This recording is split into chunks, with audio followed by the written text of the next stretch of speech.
میں نبیوں کا رسول ہوں، اپنی امت پر میں باپ کی جگہ ہوں، تو خدا لعنت کرے اس پر جو رسول اللہ کا نافرمان ہو، اور جو وقت کا امام ہو وہ باپ ہے امت کا، خدا لعنت کرے جو اپنے رسول اور امام کا نافرمان ہو۔ پھر فرمایا کہ خدا لعنت کرے اس غلام کو جو اپنے آقا کو چھوڑ جائے۔ تو یہ فرمایا کہ اللہ نے مجھے پیشوا بنایا ہے، سلطان انبیاء بنایا ہے، اور خدا اس پر لعنت کرے کہ جو مجھے میرے حال پر چھوڑ دے۔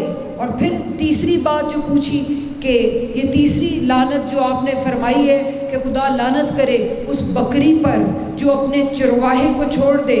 فرمایا کہ یاد رکھو ہماری اور تمہاری مثال بکری اور چرواہے کی سی ہے۔ چرواہا جو ہو وہ نگران ہوتا ہے اپنی بھیڑ اور بکریوں کا، اور جو بکری جان بوجھ کے نافرمانی کرے چرواہے کی، چروایا کہے ادھر آؤ اور وہ ادھر جائے، جو اپنے چرواہے کی بات نہ مانے خدا اس پہ لعنت کرے۔ اور پھر فرمایا کہ دیکھو کہ جو بکری چرواہے کے جتنا قریب رہے گی اتنا فائدہ اس کا ہے، چرواہے کو کوئی فائدہ نہیں ہے۔ ہمارے وقت کے امام ہیں، اور آپ یہ دیکھیں ایک آسان سی مثال ہے، جی آسان سی مثال ہے نا، ایک چروایا ہے، بکریاں ساتھ ساتھ ہے، جو بکری چروائے کے ساتھ ساتھ رہے گی، جتنا جتنا وسیلہ رہے گا اتنا وہ خیال رکھے گا، جتنی بکری کوئی فرما بردار ہوگی ادھر منع کرے گا ادھر جائے گا، چروائے کو پیار بھی اس سے ہوگا کہ میں تو اشارہ کرتا ہوں یہ میری بات مانتا ہے۔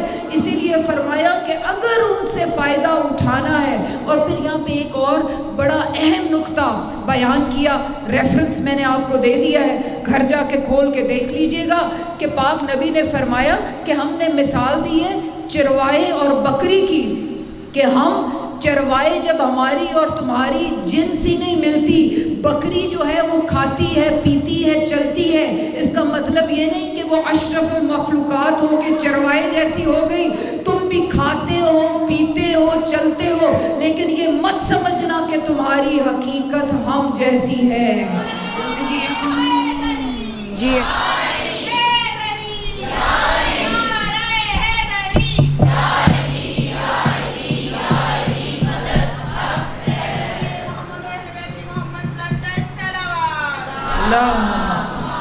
صلی اللہ۔ یہ تین علتیں کہ ہم پر یہ معرفت اور یہ ذمہ داریاں کیوں واجب ہے۔ پہلی بقاء الوجود، کہ ہمارے وجود کے ضامن ہے ہمارے وقت کے امام، اس لیے بار بار ریپیٹ کر رہی ہوں کہ مقصد صرف یہ نہیں ہے کہ میں خطابت کر کے چلی جاؤں، اس لیے آسان سے آسان الفاظ استعمال کرتی ہوں کہ کوئی بچی بھی نہ کہہ سکے کہ ذاکرہ کی بات میری سمجھ میں نہیں آئی۔ یہ ایک جو گھنٹہ میرے پاس ہے یہ اتنا قیمتی ہے کہ اس میں ایک ایک لفظ اتنا آسان ہو کہ جو آپ کے ذہن میں اتر کے میرے مفہوم کو واضح کرے، اس لیے آسان الفاظ میں بتایا کرتی ہوں کہ پہلا وجہ کیا ہے کہ ہم امام پاک کی معرفت اور ذمہ داریاں ہم پہ واجب ہے، بقاء الوجود۔ دوسرا وہ ہمارے ہادی برحق ہیں تو ہم پہ واجب ہے ان کی معرفت حاصل کریں اور ذمہ داریاں ہیں۔ تیسری کیا کہ ہمارے وقت کے امام ہمارے نگران ہیں، ہمارے محافظ ہیں۔ چوتھی علت کیا ہے کہ ہمارے وقت کے امام ہمارے ولی النعمت ہیں، وہ ہمارے منعم ہیں، ہمیں نعمتیں عطا کرنے والے ہیں، ہمارے پاس جو بھی آج نعمت ہے وہ ان کا صدقہ ہے، اللہ نے ان کا صدقہ ہمیں عطا فرمایا ہے، وہ ہمارے ولی النعمت ہیں۔ اور اس پہ اور ایک اور بات جو ضروری ہے، دیکھیں اپنے ظرف کو کھول کے یہ باتیں سنا کریں کہ چھوٹے چھوٹے اعتراضات کہ ہم کہہ دیں کہ مولا ہمیں یہ چیز دے دیں، ہمیں رزق دے دیں۔ دیکھیں ایک آسان مثال دے رہی ہوں کہ یہاں پہ سمینہ جی کو کوئی مثال دے رہی ہوں، یہ باہر سے کوئی چیز بھیج دیتا ہے کہ اس چیز کو آپ تقسیم کریں، آپ کا رابطہ ان سے نہیں ہے، جو باہر بیٹھے آپ نہیں جانتے، صرف اعلان ہوا ہے کہ یہاں پہ نعمتیں بڑھتی ہیں، یہاں سے آ کے آپ نے لینا ہے، کوئی آپ لے جائیں۔ جیسے کوئی چیز کر لیں، مثال دے رہی ہوں تاکہ آپ کی بات سمجھ میں آئے، آپ کا رابطہ نہیں ہے، باہر کون ہے، کہاں سے بھیج رہا ہے، کیسے بھیج رہا ہے، کب ان کا رابطہ ان سے ہوا ہے، آپ کو کچھ نہیں پتا، آپ کو صرف یہ اعلان ہوا ہے کہ یہ گھر ہے یہاں سے لے لو۔ اب آپ نے جب لینا ہے، کیونکہ آپ کا رابطہ اللہ سے نہیں ہے، ہماری پہنچ اس تک نہیں ہے، نہ وہ ہم تک آ سکتا ہے نہ ہم اس تک جا سکتے ہیں، یہ بیچ میں وسیلے دیے ہوئے ہیں کہ وہ بڑا دریا ہے، آپ دریا سے پانی پی لیں یا ندی نالے جو آپ کو قریب پڑتے ہیں ان سے پی لیں، بات ایک ہی ہے۔ اس لیے اللہ نے فرمایا ہے کہ وسیلہ اختیار کرو۔ یہ 14 وسیلہ ہے، کیونکہ آج کل لوگ فتوے دینے لگ جاتے ہیں کہ یہ اللہ سے کیوں نہیں مانگتے، ان سے مانگنا اللہ سے مانگنا ہے، یہ اللہ سے ہی لے کے دیتے ہیں، ان کا صدقہ ہمیں اللہ دیتا ہے، ہماری زندگیاں ان کا صدقہ ہے۔ تو یہ کبھی نہ سوچا کرے کہ کہہ دیا کہ مولا ہمیں یہ چیز دے دے، رزق دے دے، تو ہم فتوے لگانے لگ جاتے ہیں کہ یہ شرک۔ نہیں، رزق ہم مولا سے مانگتے ہیں تو مولا کہاں سے لیتے ہیں؟ وہ کل شیء قدیر ہے، وہ پروردگار ہے، اس نے سب کچھ خلق تو ان کا صدقہ ہی کیا ہے، ان کو عطا فرماتے ہیں تو ان کے وسیلے سے ہمیں ملتا ہے۔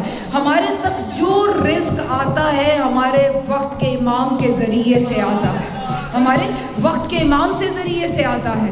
ہم جو بھی عبادت کرتے ہیں وہ اس کی بارگاہ میں کیسے پہنچتی ہے؟ وقت کے امام کے ذریعے سے۔ یہ جو کاتبین بیٹھے ہیں نا، جو ہمارے اعمال لکھ رہے ہیں، کاتبین کی پہنچ اللہ تک نہیں ہے۔ استاد ملائکہ تو رک گئے تھے اور کہا تھا یا رسول اللہ اس سے آگے میری حد نہیں ہے، تو اللہ تک کاتبین کی جرت نہیں ہے ہمارے اعمال لے کے جائیں۔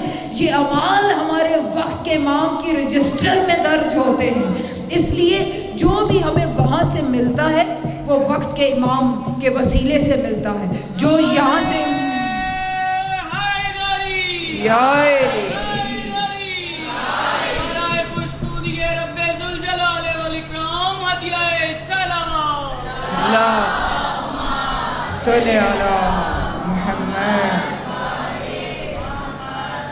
جو ہمیں ملتا ہے وہ ہمیں اللہ سے ملتا ہے، لیکن بدست امام زمانہ علیہ السلام ہمارے وقت کے، اسی لیے ایک بہت اہم بات بتانے لگی ہوں جو ہماری بہت بڑی ذمہ داری ہے، اور مولا اس بات پر بہت خفا ہوتے ہیں کہ جب مولا فرماتے ہیں میں تمہارے وقت کا امام ہوں، جب تمہیں کوئی مشکل پڑے اور تم اپنے وقت کے امام کو نہ پکارو، میں تمہارا محافظ ہوں، میں تمہارا نگہبان ہوں، میں تمہیں نعمتیں دینے والا ہوں۔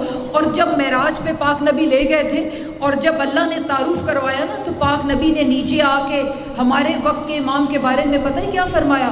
یہ میرا وہ بیٹا ہے کہ مشکل ابھی دور ہو تو اس کو مت بلایا کرو، یہ اتنی جلدی مدد کو آتا ہے کہ جب چھری گردن پہ آ جائے صرف جنبش کی دیر اور تو کہو یا صاحب العصر والزمان علیہ السلام ادرک، اتنی جلدی مدد کو پہنچنے والے میرے امام ہیں۔ جی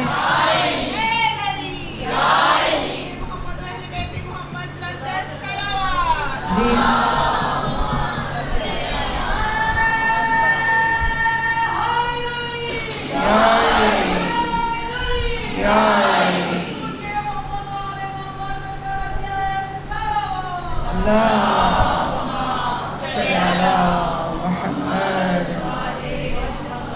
اس لیے یہ مولا کا حق ہے۔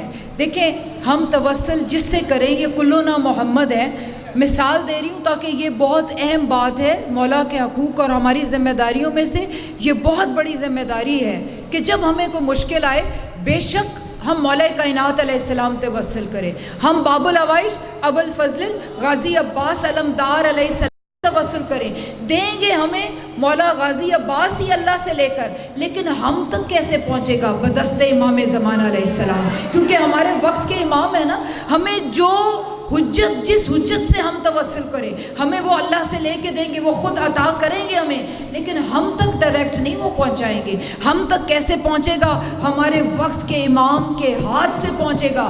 اس لیے مولا فرماتے ہیں کہ دیکھو تمہیں مشکل آئی، تم جس مرضی حجت کو پکارو، لیکن ساتھ ایک مرتبہ ضرور کہا کرو یا صاحب العصر والزمان علیہ السلام ادرکنی، کیونکہ میں تمہارے وقت کا امام ہوں اور میرا تم پہ حق ہے کہ تم مشکل میں مجھے پکارو۔ اور یہ بہت مشکل کا دور ہے، مولا کہ انشاءاللہ مولا کی آمد قریب ہے. یہ آثار سارے ہمیں نظر آ رہے ہیں، لیکن پھر بھی اگر ہم نظروں کو بند کر کے بیٹھے تو ہماری یہ بدبختی ہے. مولا سے جتنا زیادہ ہو سکے مولا سے توسل کیا کریں، مولا سے گفتگو کیا کریں. مولا اتنے ہمارے نگہبان ہیں. ہم زیارت میں پڑھتے ہیں نا الامان الامان من فتنۃ الزمان. کبھی اس بات پہ آگے چل کے انشاءاللہ زیارت کے بارے میں بھی اگلی مجالس میں، کیونکہ پورا عشرہ ہی میرے پاک امام کی معرفت کا ہے، تو آپ نے کبھی ایک لمحے میں سوچا کہ اس میں مولا کی کیا شان ہے؟ الامان الامان. ادھر آپ الامان کہہ رہے ہیں، کوئی کراچی میں کہہ رہا ہوگا، کوئی اسلام آباد میں کہہ رہا ہوگا، کوئی ایران میں، کوئی عراق میں. پوری کائنات 18,000 عالمین کے امام ہے. کوئی عرش پہ کہہ رہا ہے، کوئی لوح پہ کہہ رہا ہے الامان الامان. ایک وقت میں جو سب کی مدد کرے اس کا مظہر بن کے اس کو قائم آل محمد کہتے ہیں. اور یہی اختیار اللہ نے ہمارے وقت کے امام کو عطا کیا ہے. اور کوشش کریں کہ زیادہ سے زیادہ مولا سے توسل کریں.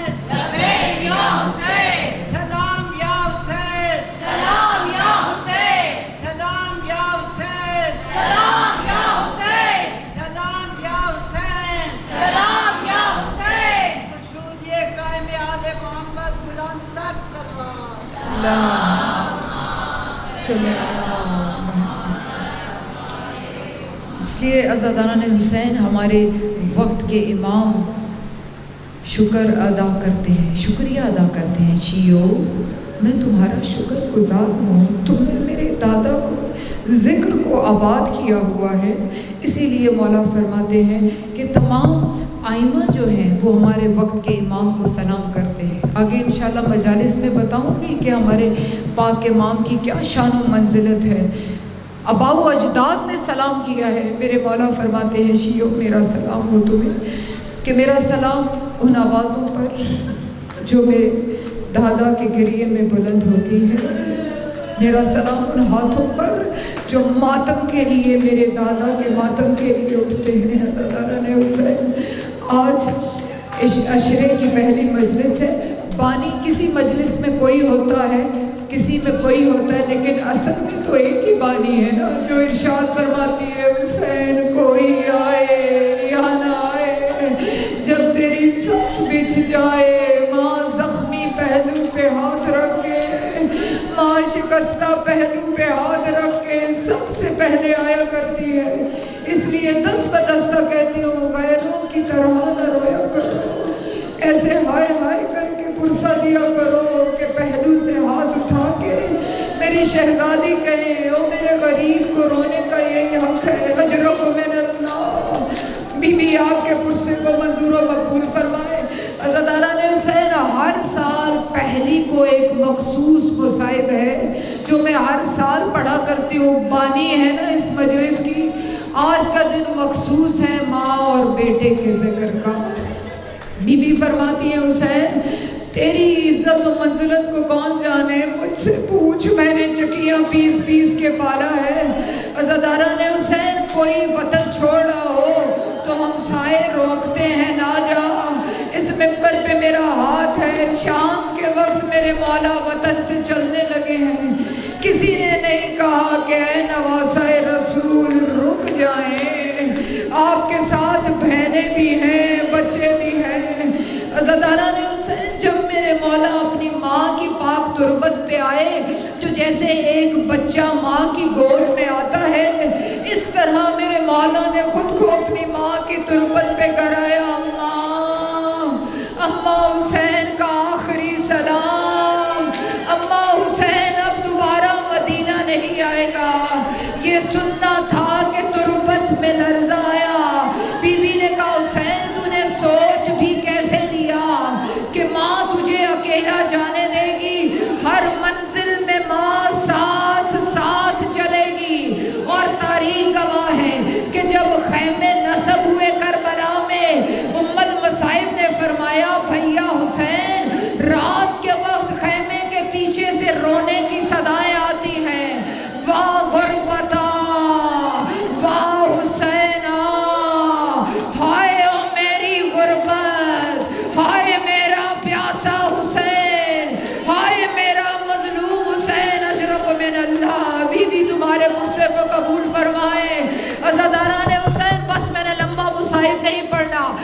تاریخ گواہ ہے، ایک ایک لمحے بیٹے کے ساتھ رہی.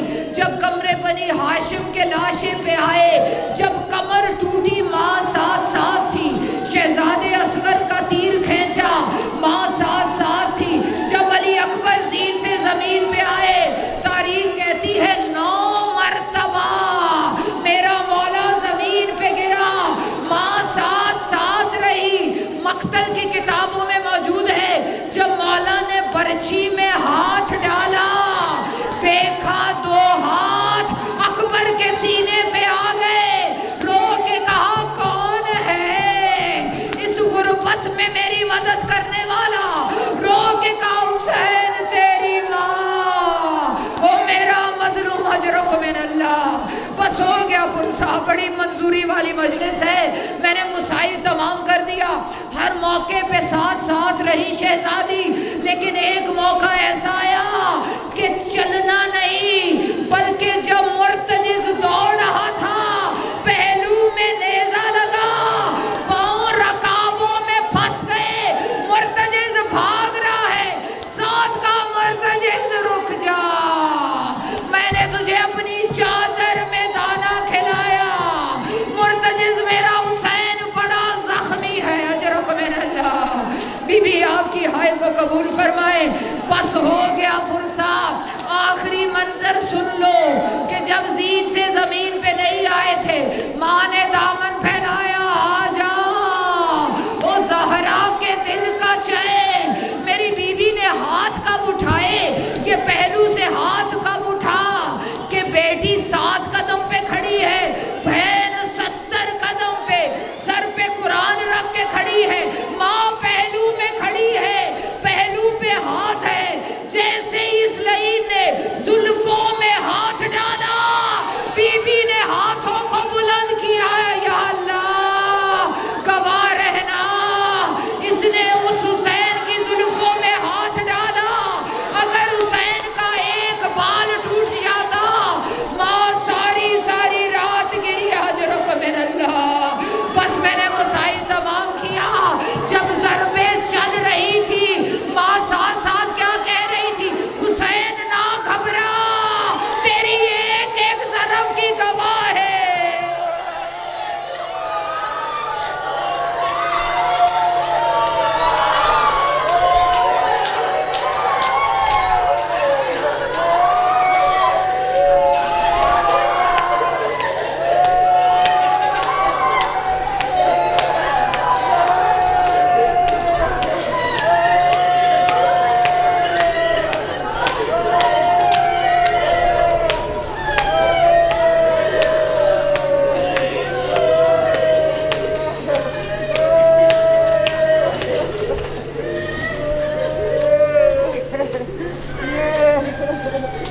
اے حسین، اے حسین، اے حسین.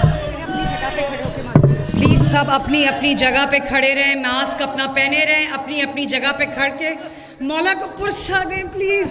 یا